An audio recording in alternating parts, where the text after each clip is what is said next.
Ingeniería del ocultismo, mis lores y ladies.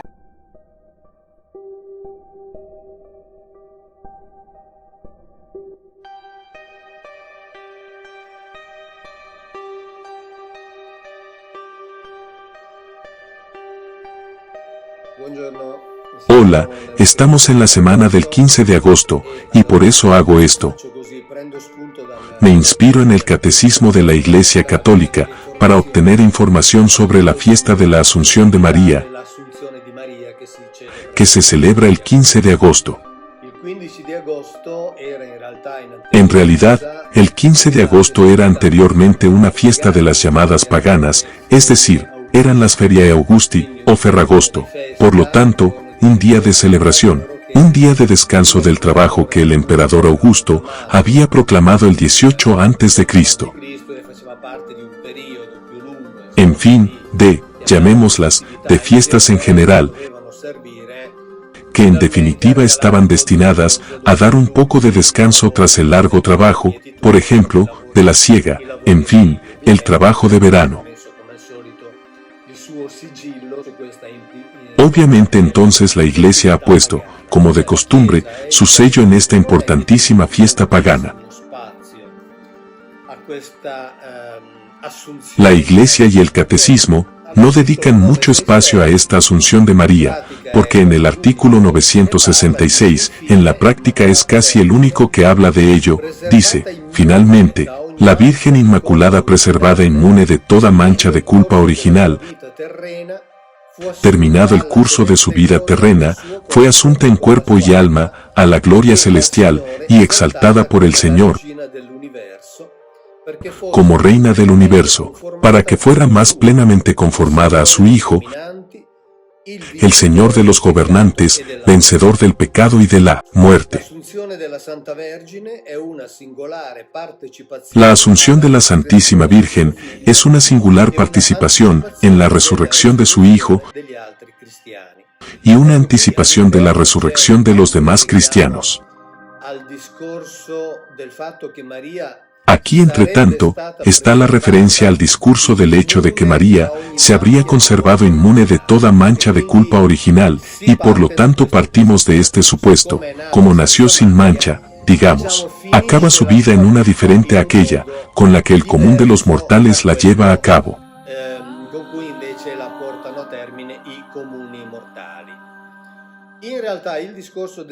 En realidad, el discurso de la Asunción es un discurso que también ha dejado un poco abierta, en los siglos en los que se ha desarrollado, la cuestión de si María está realmente muerta o no, es decir, si fue llevada al cielo todavía viva o no. Ahora leeremos algunos pasajes, tanto de los textos oficiales, como de los más importantes de los textos apócrifos, que hablan de ella.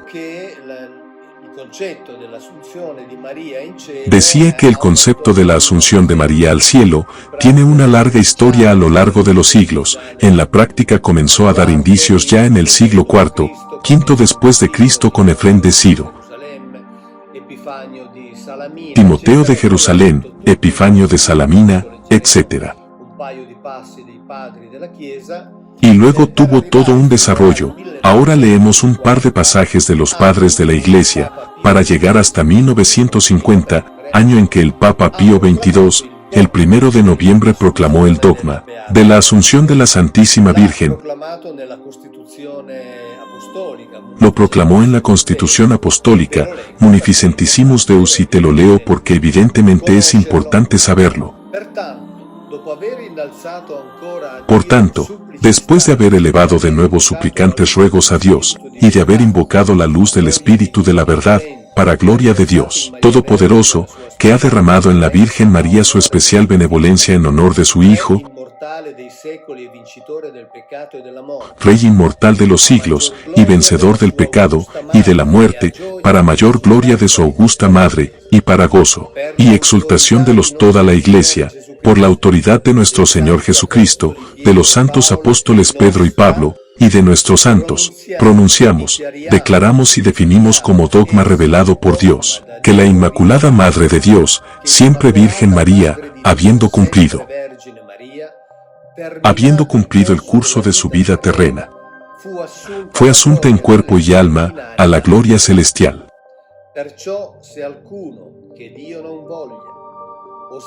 Por tanto, si alguno, Dios no lo quiera, se atreve a negar o cuestionar voluntariamente lo que hemos definido, sabe que ha fallado en la fe divina y católica.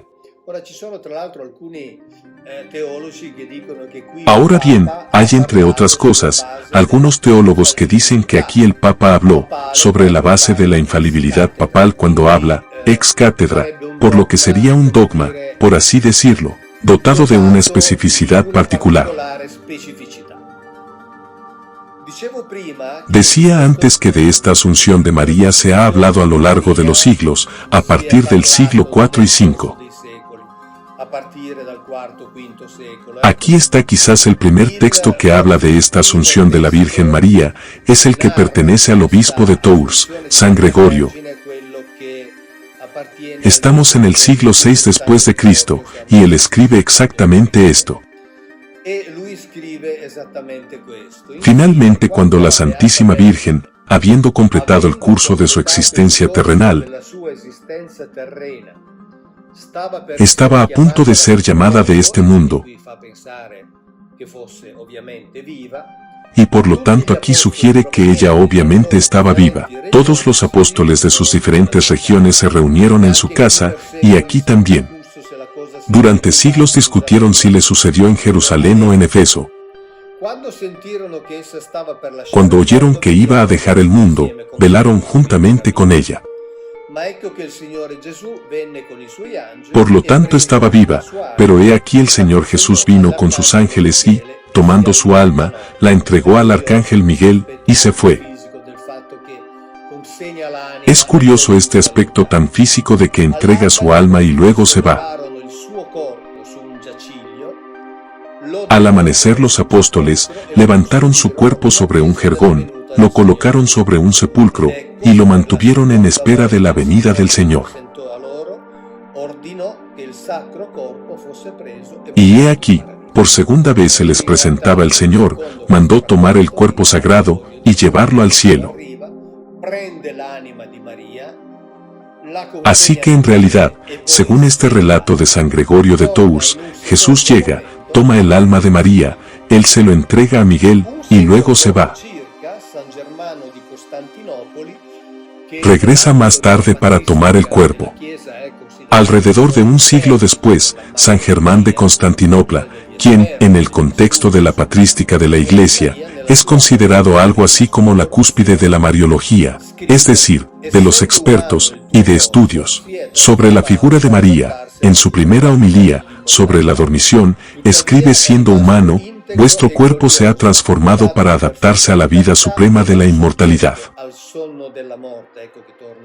Sin embargo, permaneció intacto y glorioso, dotado de una vitalidad perfecta, y no sujeto al sueño de la muerte. Aquí viene este tema de la partida en vida, precisamente porque no era posible que fuera poseído por un sepulcro, compañero de la muerte, aquel vaso que contenía a Dios, y aquel templo viviente de la santísima divinidad del unigénito.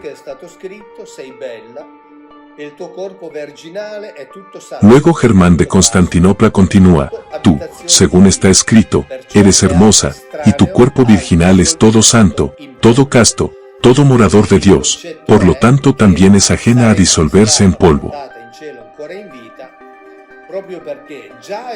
Entonces, el concepto es que ella habría sido llevada al cielo en vida, precisamente porque, habiendo ya nacido inmaculada, es decir, sin la mancha del pecado original, por lo que no estaba bien que ella sufriera disolución en polvo por la muerte. Pero el texto apócrifo más importante, que habla de la Asunción de María, es el llamado Tránsito de la Santísima Virgen María. Y lo leo también porque reúne algunas cosas con elementos bastante curiosos. Entonces, Nuestra Señora efectivamente había pedido que se le advirtiera de su muerte, y había pedido a su Hijo, y efectivamente sucede, así que la promesa se cumplió al segundo año después de la ascensión de Jesús. De esto también ya hemos hablado, y recordamos cómo no fue una ascensión, sino una asunción real, ya que todos los términos griegos que hablan de ella son todos pasivos, y por lo tanto nos recuerdan que Jesucristo fue resucitado por esa luz que vino, pero aquí usa el término ascensión, así que lo mantenemos. María estaba orando, cuando se le apareció el ángel Gabriel, sosteniendo una rama de palma y le dijo, en 3 días será tu asunción. Así que aquí, como había pedido, ella está advertida. Nuestra Señora llamó a José de Arimatea, y a otros discípulos junto a su lecho, y les anunció aquí dice su muerte. Cuando llegó el domingo, a la hora tercera, como antes, el Espíritu Santo descendió sobre los apóstoles en una nube. También Cristo descendió con una multitud de ángeles, y acogió el alma de su amada madre. Así que aquí también estamos hablando de una primera asunción del alma, y no del cuerpo. Y había tal esplendor de luz y de dulce perfume, cuando los ángeles cantaban el cantar de los cantares, que todos los presentes cayeron sobre sus rostros, como cayeron los apóstoles. Cuando Cristo se transfiguró en su presencia en el monte Tabor, y recuerdo que también, ya hemos hablado de esto, cuando aparece una gran luz en el monte Tabor, dentro de esta luz, aparecen tanto Elías, como Moisés. Es decir, 2 que en el Antiguo Testamento no están muertos, y este era el aspecto curioso de esa historia, es decir, 2 que han sido recogidos, y llevados, y que se repiten en ese momento. Y durante 1 hora y media entera, nadie pudo levantarse.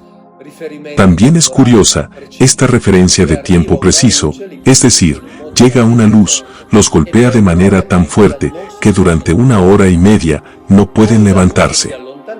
Arriba. Entonces la luz se fue, y junto con ella, el alma de la Santísima Virgen María, fue llevada al cielo, en un coro de salmos, y como se levantó la nube, y aquí también vuelve esa famosa nube, de la que ya hemos hablado tantas veces, toda la tierra tembló.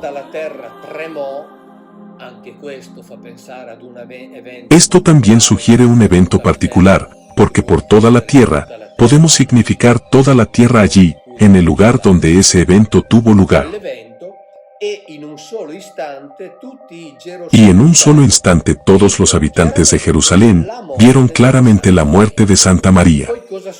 Entonces, ¿qué sucede? Sucede que los habitantes de Jerusalén se vuelven contra los apóstoles, intentan apoderarse del cuerpo de María, pero fracasan. Los apóstoles logran quedarse con el cuerpo, en fin, que no lo secuestren, lo llevan al valle de Josafat, y allí nuevamente llega una luz del cielo, y el cuerpo es levantado. Entonces aquí también, es decir, también en este texto apócrifo, hablamos de una doble suposición. Primero, se toma el alma, cuando aún está viva, y luego se toma el cuerpo. Entonces estas son esencialmente, digamos, las noticias fundamentales relacionadas con la Asunción de María. Lo que obviamente es fundamental para los creyentes es el dogma que deben creer absolutamente. También recuerdo que hay ciertas partes de la religión cristiana, porque este dogma obviamente se aplica a los católicos, pero hay ciertas partes de la religión cristiana que no creen en la Asunción de María. Menos creen en este dogma, y por tanto, como siempre, en fin, cada uno debe comportarse según su conciencia, y creer un poco en lo que quiere, en lo que prefiere. Adiós, gracias y hasta la próxima.